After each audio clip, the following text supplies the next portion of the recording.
مصعب یہ بھی ارشاد فرمائیے کہ جو یہ شبینہ ہے اس کے حوالے سے کیا ارشاد فرماتے ہیں کہ یہ شبینے کے معاملات بھی ہم سنتے ہیں رمضان مبارک کی، اس میں آواز آ جاتی ہے کہ یہ جو ہے نا شبینہ ہو رہا ہے، فلاں مسجد میں شبینہ ہو رہا ہے، فلاں مقام پر شبینہ ہو رہا ہے. ایک تو یہ شبینہ ہے کیا، پھر یہ رمضان شریف میں ہی کیوں اس کی آواز ہمارے کانوں میں پڑتی ہے، اور پھر یہ اس میں کیا آداب ہیں اور کون سے وہ عموماً وہ مسٹیکس ہیں جو آپ آئیڈینٹیفائی کرنا چاہیں گے کہ جس کا خیال رکھتے ہوئے ہم اپنی اس عبادت کو جو شوق ہے ہمارے دل میں اس کا ہم خیال بھی کر لیں.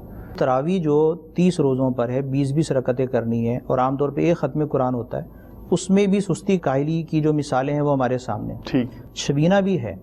شبینہ یہ ہوتا ہے کہ یا تو تراویح میں جو آخری طاق راتیں ہوتی ہیں، جی شب قدر کو پانے کے لیے ان میں جاگا جاتا ہے، اعتکاف کرنے والے اعتکاف کرتے ہیں، تو طاق راتوں میں کسی ایک رات میں جی جو تراویح پڑھی جائے گی طاق راتوں میں، مثلا 21ویں شب ہے، 23ویں شب ہے، 25ویں شب کی جو تراویح کی نماز ہوتی ہے، اس ایک رات کی تراویح میں پورا قرآن پاک ختم کیا جاتا ہے.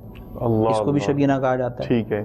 تو ایسا جہاں ہوتا ہوگا، آج کل تو ایسا کم ہوتا ہے اس لیے کہ عام طور پہ ختم قرآن 27ویں میں ہوتا ہے مساجد کے اندر.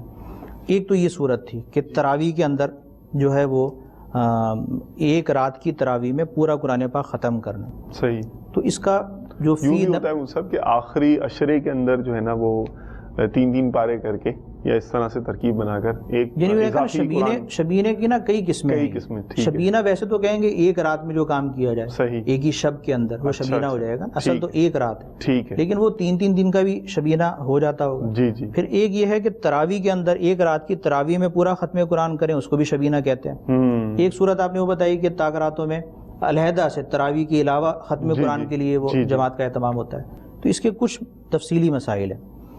ایک تو یہ کہ ایک دن میں ختم قرآن کرنا وہ کیسا ہے. ٹھیک ہے. تو علماء نے لکھا ہے کہ پسندیدہ بات یہ ہے کہ 3 دن سے کم میں ختم قرآن نہیں ہونا چاہیے. اوکے. ایک تو یہ ہے. ٹھیک ہے. لیکن اگر ایک دن میں بھی کرے گا تو وہ ناجائز گناہ والی بات نہیں ہے، بزرگوں سے ثابت ہے. ٹھیک. اور جلیل القدر ائمہ سے ثابت ہے، ایک دن میں ایک رات میں قرآن پاک ختم کیا. ماشاءاللہ.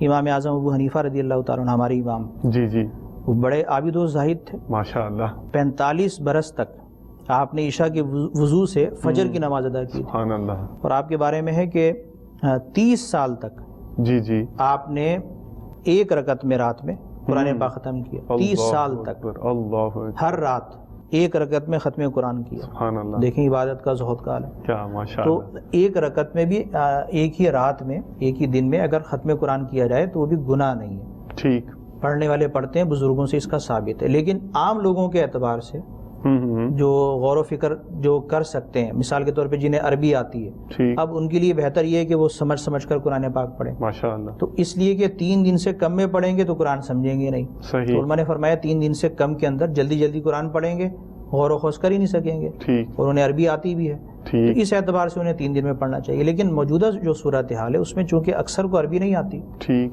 تو وہ غور و خوض کرنے والی صورت تو نہیں ہوتی. ایک یہ. دوسرا یہ کہ اس کا ثبوت بھی ہے کہ ایک دن میں ختم قرآن کرنا بزرگوں سے ثابت ہے. اس لیے فی نفسی تو یہ ہے کہ ایک دن میں قاری جو حافظ ہے وہ درست قرآن پڑھتا ہے، نمازی بھی بڑے اہتمام کے ساتھ جی اس شبینے کو ادا کرتے ہیں، تو وہ جائز ہے، اس کو گناہ یا ناجائز نہیں کہا جا سکتا. لیکن اس میں خرابی زیادہ یوں پیدا ہو جاتی ہے کہ جب ایک ہی دن میں ایک ہی رات میں تراویحوں میں یا تراویح کے علاوہ جماعت کی صورت میں جب وہ ختم قرآن ہوتا ہے تو چونکہ دیر بہت ہو جاتی ہے. تراویح عام طور پہ 1 گھنٹے کی ہوتی ہے جس کے اندر 1 سوا 12 پڑھا جاتا ہے.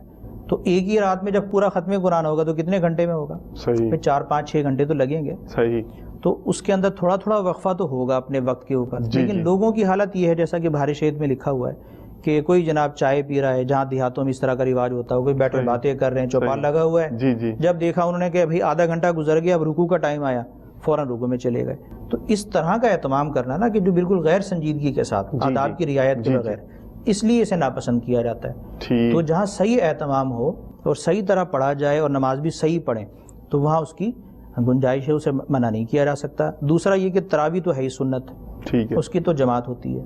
اب عام طور پر نفل نمازوں کی جماعت کی صورت میں بھی شبینہ ہوتا ہے، اس کا ایک مسئلہ آ جاتا ہے. دوسرا یہ کہ صلاۃ التسبیح کی جماعتیں ہوتی ہیں عام طور پر مساجد میں، اس میں بھی لوگوں کو تھوڑے سے جو ہے وہ مختلف قسم کے وہ ہیں یعنی پریشانیاں لاحق ہو جاتی ہیں. کوئی کہتا ہے یہ نماز جائز ہی نہیں ہے جناب, نوافل کی جماعت. کوئی کہتا ہے بالکل سخت مکروہ ہے, کوئی کہتا ہے کہ پڑھ لیں کوئی حرج نہیں ہے. کیا ہے؟ تو اب جو شبینے کی صورت میں نوافل کی جماعت ہوتی ہے یا صلاۃ التسبیح کی صورت میں, وہ مسئلہ بھی ضروری ہے.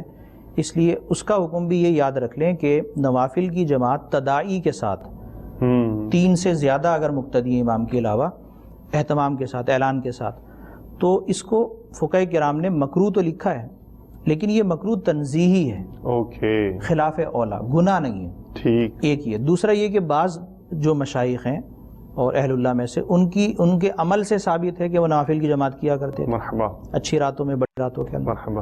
تیسرا یہ کہ جو فقہاء کرام ہیں وہ چونکہ لوگوں کے حالات سے بھی باخبر ہوتے ہیں, اور لوگوں کی عبادت میں رغبت کو بھی دیکھتے ہیں, اور دین کے بنیادی تقاضوں میں سے یہ ہے کہ لوگوں کی رغبت عبادت کی طرف ہونی چاہیے, عام لوگوں کی نہیں ہے. اب اگر عام لوگ یہ پڑھتے ہیں نمازیں, صلاۃ التسبیح بھی باجماعت پڑھتے ہیں, یا جو ہے شبینے کی صورت میں, جبکہ وہ بالکل درست طریقے سے ادا کریں, تو وہ جو پڑھتے ہیں تو انہیں منع نہیں کیا جائے گا.